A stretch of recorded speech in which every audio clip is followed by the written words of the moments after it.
Well, I'm delighted to be here on Granary Square with Ian Burton, who is the Head of Sustainability and Marketing at Camira Fabric, and we're proud to be associated with Camira Planted, and they're sponsoring one of our talks today here, but delighted to say Ian's here to speak with me a little bit more about Camira as a brand and organisation, the sustainability that you're embedding within the organisation, indeed have been part of for 25 years now, Ian. But first of all, perhaps you could tell us a little bit about what Camira do and why you're here at Planted today. Well, we're delighted to be here at Planted.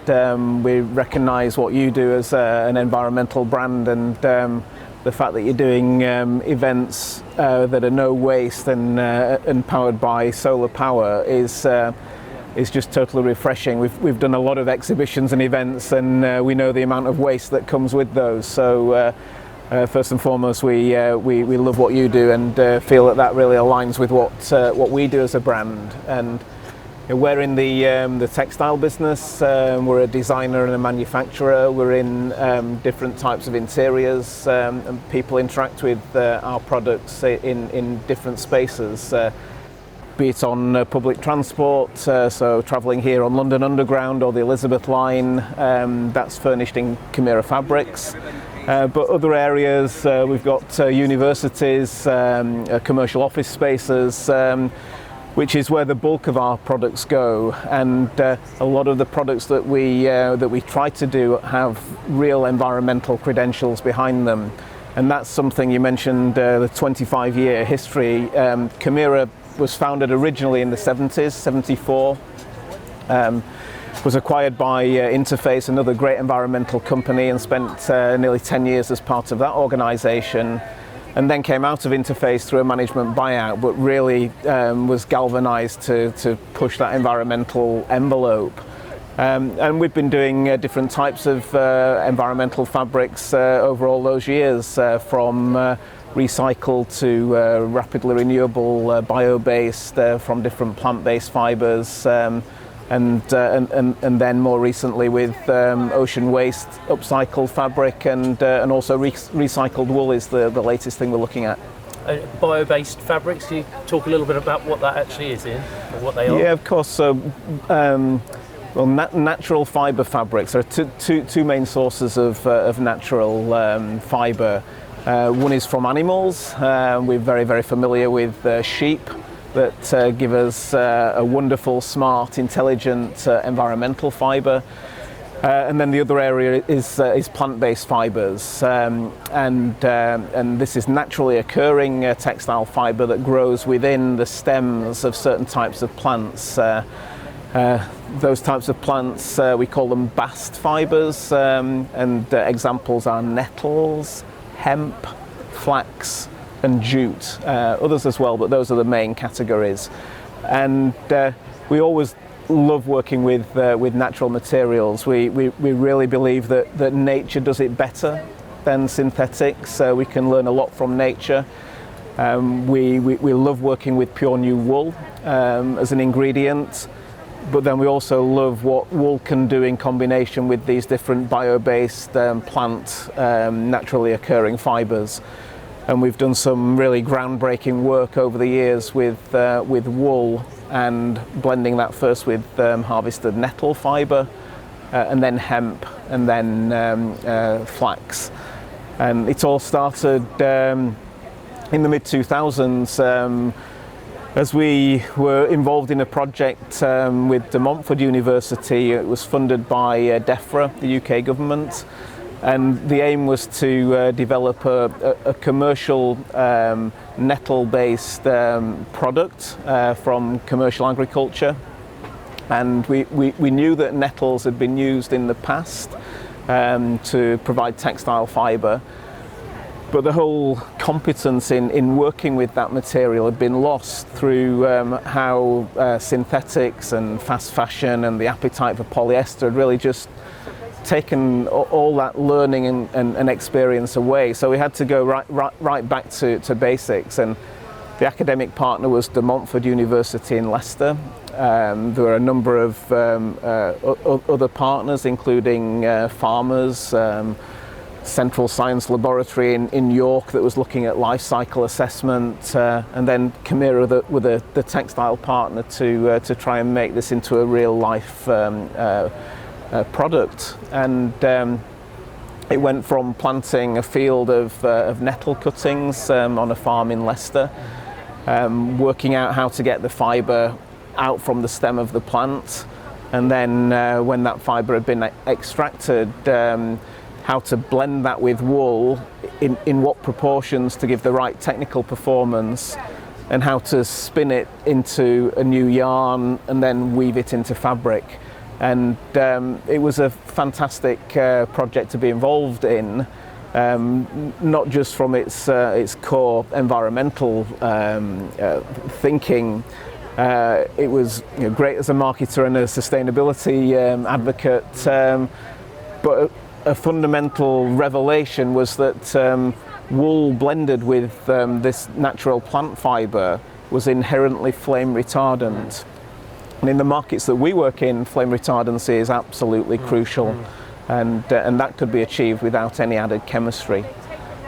And from nettles we went on to working with hemp, which grows even faster and more easily than nettles at a slightly lower price point, which is great. And then from there also on to working with flax, and that's been a whole new category that we've been really proud to pioneer as a business. And there's increasingly that appetite for natural, renewable textiles that can deliver in terms of performance and sustainability characteristics. And I mean, absolutely come on to talk about some of these lovely fabrics that we've got in front of us here. But I mean, if nature does do it better, which planted we certainly believe is the case, and we talk a lot about reconnecting people with nature, and I guess the clothes that we wear and the way that we furnish our homes and live our lifestyles is absolutely how we can do that. But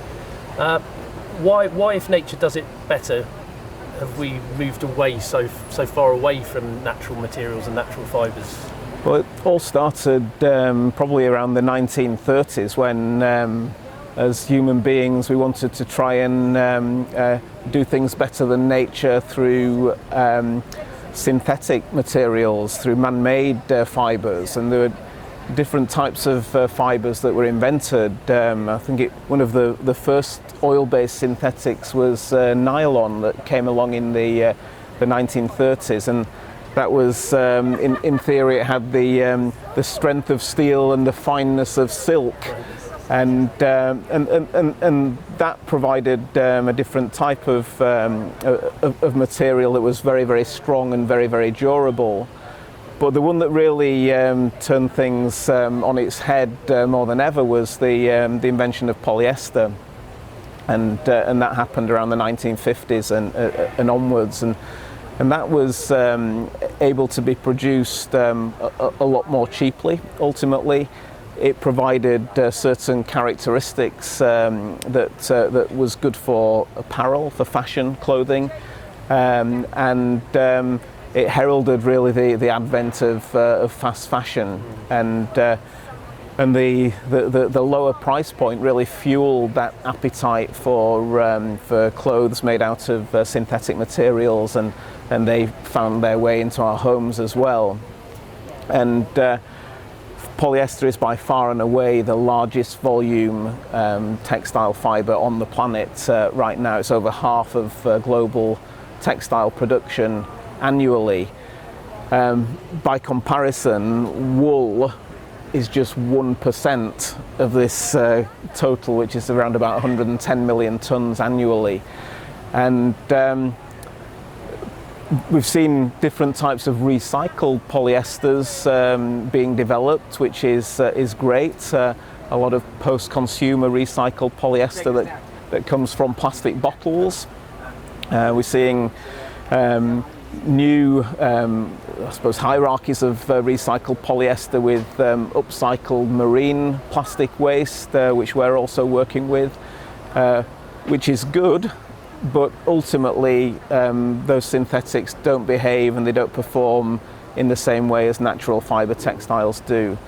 And if we want textiles to look good for a long period of time and wear well, be it in the clothes we wear or the fabrics that furnish our homes and our different interiors, then wool or wool blended with these different natural plant fibres will look good and look better for longer than a synthetic will. So we see there's an appetite for environmental textiles for sure, be it recycled polyesters, but increasingly I think there's an awareness now that renewable and what nature can provide can offer another solution to this world that we're in, where there's a lot of overconsumption happening, and we can get back to using nature more effectively to provide these things that are fundamental parts of our human existence. It's fascinating, thanks Ian. And I mean, moving on to some of these fabrics in front of us. So this is really lovely fabric. It's the oceanic product, isn't it? So can you talk us through this? Yeah, sure. That's right. It's the oceanic fabric, which is an upcycled marine waste recycled polyester. And this was developed with an organisation called the SEAQUAL initiative. And SEAQUAL is intent on combating marine plastic pollution, and to do that they're retrieving plastic from the ocean, from, in this case, the Mediterranean, and taking that plastic, and then that's being recycled back into a polyester chip and extruded into yarn and then woven into fabric. And this is a fabric that we launched just as COVID was starting, and we followed that up with another upcycled SEAQUAL fabric, and it's had a really good public reaction. It's captured people's imagination, as I think David Attenborough fueled that through his Blue Planet programme, but the response has been fantastic, and the traction among the furniture community and through specification, through interior designers, has been great. And the product itself helps to sell itself just from its design. So it's got this two-tone coloration with the polyester, two types of polyester taking the dye stuff in different ways, and then it's got a nice diagonal twill weave pattern, and looks great on all kinds of different types of furniture. So that's a really popular product, and doing well from its design and its environmental story. Amazing. And I mean, in terms of sort of what that could be, the size of that problem, that plastic waste problem, you say it's captured the public's imagination, but people are really understanding just the scale of the plastic waste. Yeah, SEAQUAL have done a lot of work in terms of the numbers, and it is quite mind-blowing.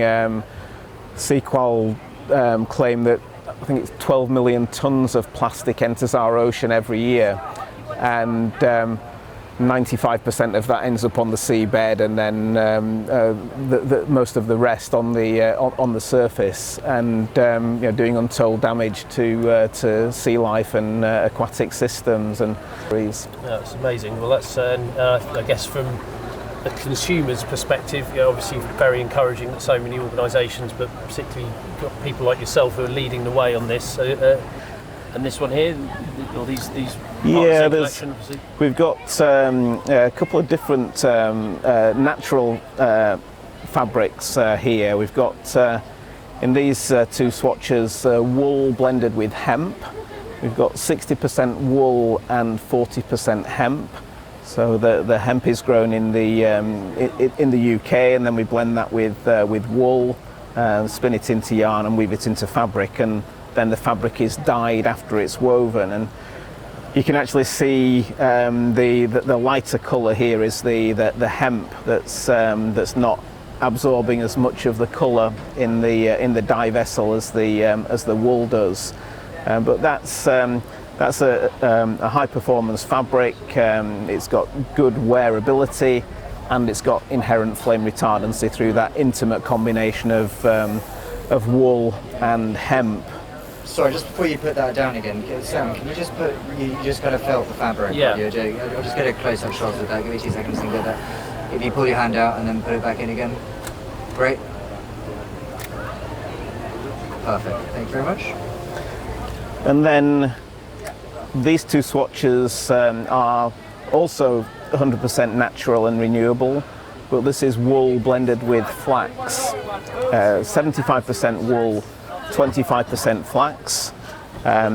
Again, you get some interesting colour combinations as the two materials take the dye stuff in different ways, and that's become our best-selling natural wool plant-based product.